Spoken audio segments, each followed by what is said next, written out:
Good morning student, मैं Anshu sir और चल रही थी इंग्लिश ग्रामर। तो चलिए आज से स्टार्ट करते हैं हम एक्टिव एंड पैसिव वॉइस। बहुत ज़्यादा इंपॉर्टेंट है इंग्लिश ग्रामर में।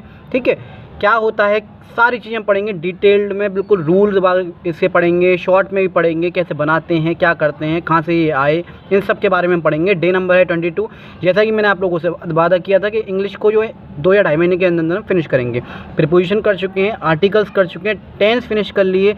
टेंस पहले इसलिए किए थे क्योंकि उन्हीं पे जो है बेस है, एक्टिव एंड पैसिव और नरेशन इसके बाद आने वाले हैं। तो ये हर एक कंपटीशन क्लासेस के लिए है, हर एक स्कूल एग्जाम के लिए, क्योंकि इंग्लिश ग्रामर आपको हर जगह देखने को मिलती है। तो मैं अंशु सर माई टीचर के नाम से हमारे यूट्यूब पर चैनल है, @myteacher अंशु सर नाम डालकर आप सर्च कर सकते हैं यूट्यूब पर। या डिफरेंट टाइप की क्लासेज, डिफरेंट टाइप के सब्जेक्ट आप लोगों को नज़र आएंगे, चाहे कंपटीशन के हों, चाहे जो किसी भी स्कूल एग्ज़ाम के हों। मैं बस प्रे कर रहा हूँ भगवान से मेरा पढ़ाया हुआ आपके काम आए, मेरी नॉलेज आपको जो है ज़्यादा से ज़्यादा जो है बेनिफिट पहुँचाए, आप लोगों का नाम हो, आप लोगों का सिलेक्शन हो, अच्छे नंबर आएँ। बस आप अपना 100% दीजिए, बाकी सब भगवान पे छोड़ दीजिए। वीडियो को ये सोच के शेयर करते हैं आगे कि एक जो है नॉलेज को शेयर कर रहे हैं। तो चलिए स्टार्ट करते हैं। Active and passive voice bilingual classes चलती है हमारी, बाइलिंगुअल ही चलेगी।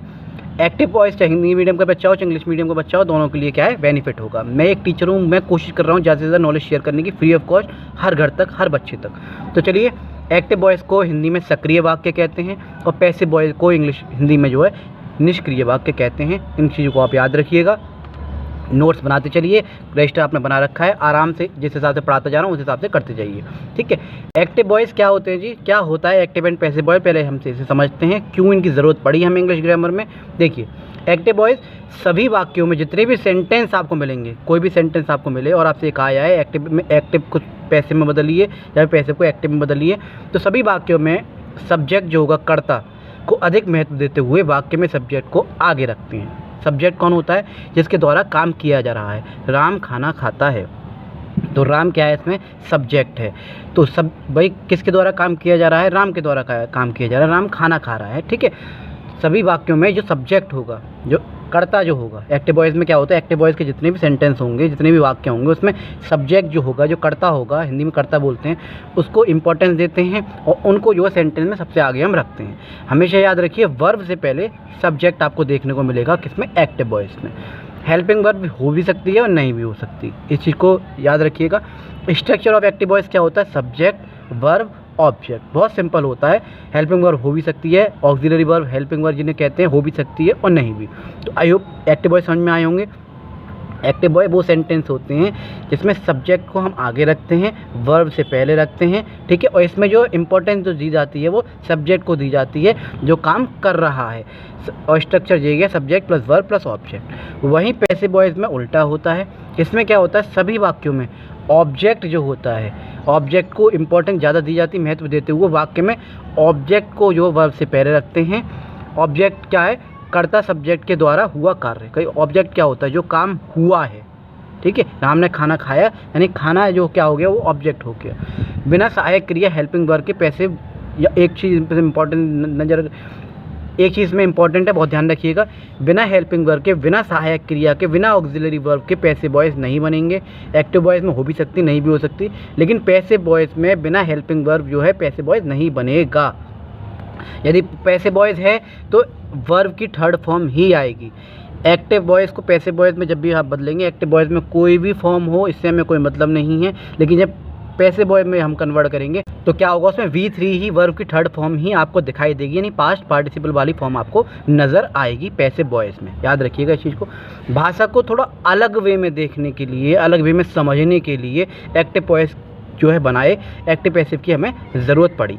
देखिए, जैसे कि मैंने खाना खाया, सीधा सीधा सेंटेंस था, आराम से हम समझ रहे थे, लेकिन एक्टिव पैसिव वॉइस आने से क्या हुआ? मेरे द्वारा खाना खाया गया। बात वही है, लेकिन लैंग्वेज को थोड़ा सा अलग कर दिया, सेंटेंस को बदल दिया थोड़ा सा, ताकि लैंग्वेज में थोड़ा सा क्या असर दिखाई दे, थोड़ी और अच्छी नज़र आए। ठीक है, इसलिए बात वही है, इसलिए इन्हें निष्क्रिय वाक्य हम कहते हैं। तो इसीलिए हमने इसलिए ग्रामर में एक्टिव एंड पैसिव वॉइस लाए गए, ताकि सेंटेंस को दूसरे नज़रिए से देखा जा सके। ठीक है, अलग वे में जो देखा जा सके। तो active and passive voice I hope आप लोगों को समझ में आए होंगे। एक्टिव वॉइस में क्या होता है? सब्जेक्ट मेन होता है, और पैसिव वॉइस में क्या होता है? ऑब्जेक्ट मेन होता है। वर्ब से पहले सब्जेक्ट दिखाई देगी और पैसिव वॉइस में वर्ब से पहले ऑब्जेक्ट नज़र आता है। इतना समझ में आ गया। पैसिव वॉइस का स्ट्रक्चर देख लीजिए, ऑब्जेक्ट प्लस हेल्पिंग वर्ब नज़र आएगी और V3 plus Y plus subject, के द्वारा के लिए वाई हम लगा देते हैं, फिर सब्जेक्ट आएगा, है ना। एग्जाम्पल एक्टिव वॉइस, मान लीजिए कोई सेंटेंस आपको दे रखा है, आई प्ले क्रिकेट, मैं क्रिकेट खेलता हूँ, ठीक है, सीधा सीधा सिंपल सेंटेंस था, I play cricket. Subject I है, प्ले कौन सी फॉर्म है, प्लूरल फॉर्म है, B1 वाली, जिसमें एस और यस नहीं आता, ठीक है। वर्ब की प्लूरल फॉर्म कौन सी होती है, B1, ठीक है। इसके अलावा ऑब्जेक्ट क्रिकेट है, क्रिकेट क्या है इसमें, ऑब्जेक्ट है। प्ले क्या है इसमें, वर्ब की फॉर्म में फर्स्ट वाली, कौन सी वाली फॉर्म होती है, प्रेजेंट फॉर्म होती है, प्लूरल फॉर्म जो होती है वो, इसमें एस और यस नहीं लगाते। तो इसमें आप ज़रा गौर से देखिए, आई प्ले क्रिकेट, ठीक है, मैं क्रिकेट खेलता हूँ, आई इसमें सब्जेक्ट हो गया। एक्टिव वॉइस में क्या है, सब्जेक्ट आई है तो उसे पहले रखा गया है, प्ले वर्ब है, वर्ब से पहले सब्जेक्ट आया, जैसे कि हमने अभी स्ट्रक्चर पढ़ा था, वर्ब से पहले हमें सब्जेक्ट आएगा, ठीक है, फिर ऑब्जेक्ट, सब्जेक्ट वर्ब ऑब्जेक्ट, यही स्ट्रक्चर था, इसी हिसाब से सेंटेंस आपके सामने रखा हुआ है। इसे अगर हम कन्वर्ट करें पैसिव वॉइस में तो कैसे करेंगे, पैसिव वॉइस का स्ट्रक्चर मैंने क्या बताया था, पहले आ जाएगा ऑब्जेक्ट यानी क्रिकेट, इसमें इज एम आर वगैरह हम यूज़ करेंगे, याद रखिएगा, क्योंकि खेलता है, ताहे तिये ते प्रेजेंट का जो टेंस है, ठीक है, इसलिए मैंने टेंस आपको पहले ही फिनिश करा दी ताकि आराम से आपको समझ में आए।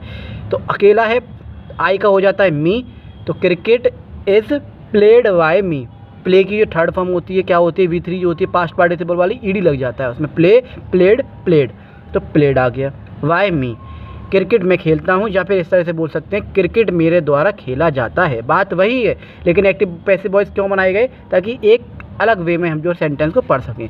मैं क्रिकेट खेलता हूँ, क्रिकेट मेरे द्वारा खेला जाता है, बस इतना सा सेंटेंस है। इसलिए ऊपर कोई भी फॉर्म हो, जैसे V1 फॉर्म थी, प्रेजेंट फॉर्म की प्लूरल फॉर्म थी, लेकिन यहाँ आकर V3 में बदल गई, साथ में हमने वाई लगा दिया।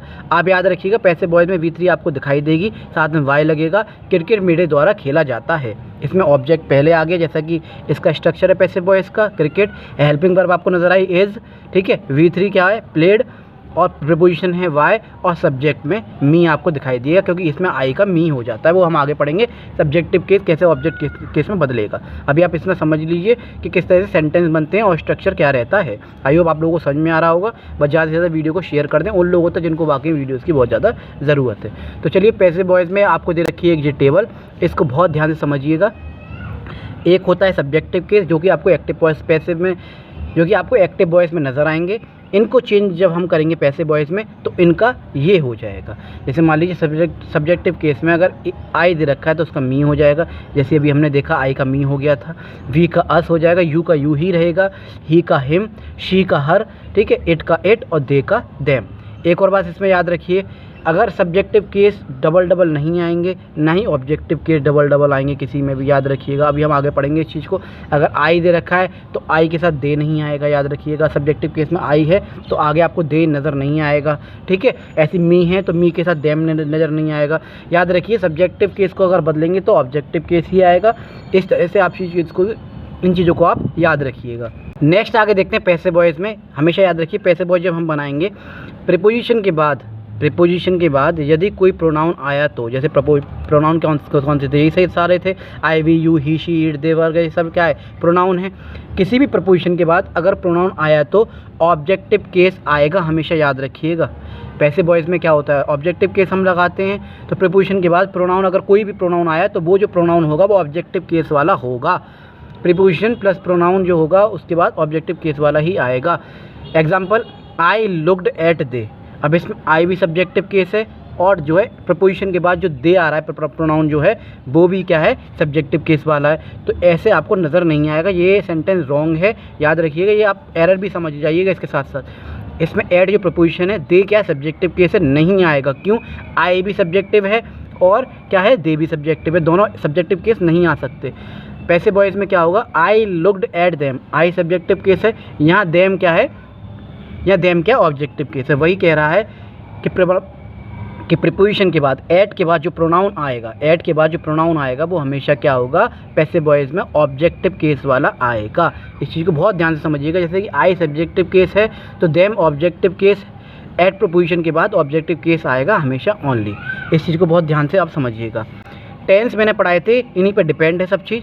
टेंस मैंने बताए थे पास्ट, प्रेजेंट और फ्यूचर, भूतकाल जो चीज़ हो चुकी है, जो चीज़ चल रही है वर्तमान काल, और जो चीज़ आने वाली है भविष्य काल। इनके तीनों के क्या होते हैं, चार पार्ट होते हैं, प्रेजेंट, इनके सबके चार पार्ट होते हैं, इंडेफिनेट, परफेक्ट, कंटिन्यूस और परफेक्ट कंटिन्यूस। इनके सबके आगे पास्ट, प्रेजेंट, फ्यूचर लग जाता है। 12 पार्ट आपको नज़र आते हैं टेंस के इंग्लिश ग्रामर में, इसलिए मैं पहले करा चुका हूँ। Past indefinite, past continuous, past perfect continuous, ऐसे present indefinite, present continuous, present perfect continuous, ऐसे future indefinite, future continuous, future perfect या फिर फ्यूचर परफेक्ट कंटिन्यूस। ये 4 पार्ट हैं। ओवरऑल आपको 12 टेंस आपको नज़र आते हैं इंग्लिश ग्रामर में।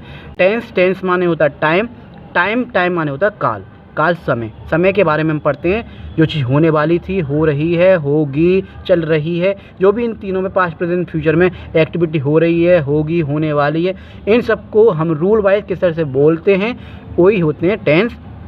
पार्ट्स ऑफ टेंस 3 तरह के, पास्ट, प्रेजेंट, फ्यूचर। इनके हैं 4 पार्ट, जैसे कि अभी मैंने चार्ट में आपको दिखाया था।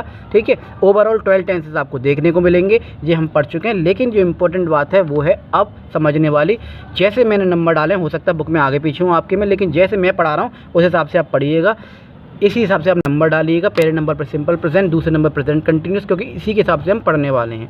3rd नंबर प्रेजेंट परफेक्ट, फिर 4th number present perfect continuous, 5th number पे पास्ट इंडेफिनिट, 6th नंबर पे past continuous, 7th number past perfect, 8th number पे पास्ट परफेक्ट कंटिन्यूस, फिर है 9th नंबर पे सिंपल फ्यूचर, फिर 10th नंबर पे future continuous, फिर फ्यूचर परफेक्ट 11th नंबर पे, एंड द लास्ट वन है फ्यूचर परफेक्ट कंटिन्यूस। ये 12 टेंस होते हैं। इनको आप ऐसे ही आप नोट कीजिएगा। अब जो नोट करने की जो बात है इंपॉर्टेंट, वो आप देखिए। टोटल 8 रूल्स हम एक्टिव एंड पैसिव वॉइस में पढ़ेंगे। कितने? 8 रूल्स हम एक्टिव एंड पैसिव वॉइस में पढ़ेंगे। कौन कौन से टेंस के? 1st के, 2nd के, 3rd के, 5 के, 6 के, 9 के और 6, 7, 9 और 11। ये जो हैं 8 रूल हम पढ़ने वाले हैं, 3 और 5 8। इन सभी के एक्टिव पैसिव वॉइस बन सकते हैं। जो मैंने अभी नंबर लिखवाए थे ना 1 2 3 करके, वही नंबर यहाँ है 1 2 3। 4 नहीं है इसमें, ठीक है, 5 है, 6 है, 7 है, 8 नहीं है, 10 नहीं है, 12 नहीं है। इन चीज़ों को याद रखिएगा। जैसे मैं लिखवा रहा हूँ वैसे ही आप बता रहिएगा। इन 8 रूल्स को हम पढ़ेंगे। इनके एक्टिव एंड पैसिव वॉइस बन सकते हैं। इनमें से जो इंपॉर्टेंट टेंस है, सबसे ज़्यादा इंपॉर्टेंट 12 में से ये 8, उनमें से भी जो इंपॉर्टेंट टेंस है वो हैं 1 3 5 7 9।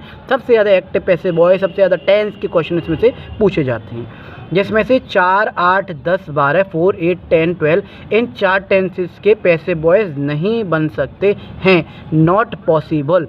इसलिए मैंने आपको नंबर वाइज आपको कराया था टेंस में, जिसमें से 4th नंबर पर प्रेजेंट परफेक्ट कंटिन्यूस आता है, 8th नंबर पर past perfect continuous, 10th number पर फ्यूचर कंटिन्यूस और 12th नंबर पर फ्यूचर परफेक्ट कंटिन्यूस। ये जो 4 टेंस हैं, इनके एक्टिव से पैसिव वॉइस नहीं बन सकते हैं। इन चीज़ को आप याद रखिएगा। इसलिए इन चारों को हम पढ़ते नहीं हैं, क्योंकि इनका इंग्लिश ग्रामर में रूल है, इनके एक्टिव से पैसिव वॉइस नहीं बन सकते हैं। हमने जो 8 दिए हैं उनको पढ़ेंगे, और जिनको इंपॉर्टेंट है बहुत ज़्यादा, वो जो है 5 है, 1 3 5 7 9। 6 पॉइंट दे रखा है। यदि वी, विंग या वीन जो है एक्टिव वॉइस में अगर लगा हुआ मिल जाए, एक्टिव वॉइस में अगर ये तीनों शब्द आपको लगे हुए मिल जाएं, तो उन सेंटेंस का पैसिव वॉइस नहीं बन सकता। ये एरर है, याद रखिएगा, नॉट पॉसिबल। तो आई होप ये आप लोगों को जानकारी समझ में आ रही होगी। तो एक्टिव एंड पैसिव वॉइस किसके पॉसिबल हैं? देखिए, active and passive voice possible है इन 8 के, इन 4 के पॉसिबल नहीं है। जैसे कि आपको दे रखा है, स्क्रीनशॉट ले लीजिएगा, समझ लीजिएगा, ठीक है। Simple present, present continuous, present perfect, past indefinite, past continuous, past perfect, simple future, future perfect. और इन 4 के पॉसिबल नहीं है। 4 4 8 10 12 जो कि मैंने अभी आपको बताए थे, इनके इन टेंस के जो है कभी भी एक्टिव से पैसिव वॉइस नहीं बन सकते, क्योंकि इसमें वीन, विंग और वी आपको दिखाई देता है। तो आई होप ये आप लोगों को समझ में आया होगा। तो ये था इंट्रोडक्शन पार्ट एक्टिव वॉइस और पैसिव वॉइस का। अगले पार्ट में हम पढ़ेंगे वो 8 रूल्स जिनके जो है एक्टिव से पैसिव वॉइस बन सकते हैं, उनके स्ट्रक्चर, उनके बेसिक रूल, उनके एग्जाम्पल, ठीक है। फिर धीरे धीरे हम एक्टिव वॉइस को 4 या 5 वीडियो में फिनिश करेंगे, बहुत आराम से। बहुत बड़े बड़े डीपली कंटेंट को मैं तोड़ मोड़ के आपके सामने आसानी से लाने की कोशिश कर रहा हूँ, ताकि आपको कम समय में ज़्यादा नॉलेज मिल जाए, आप लोगों के काम आए। भगवान करे जिसकी भी आप तैयारी कर रहे हो, आपका सिलेक्शन हो, आपके अच्छे नंबर आएँ, आपके माँ बाप का नाम हो, आपका नाम हो। तो मैं सर फिर मिलता हूँ आपसे नई वीडियो के साथ, नए कंसेप्ट के साथ। जब तक के लिए जय हिंद, जय भारत।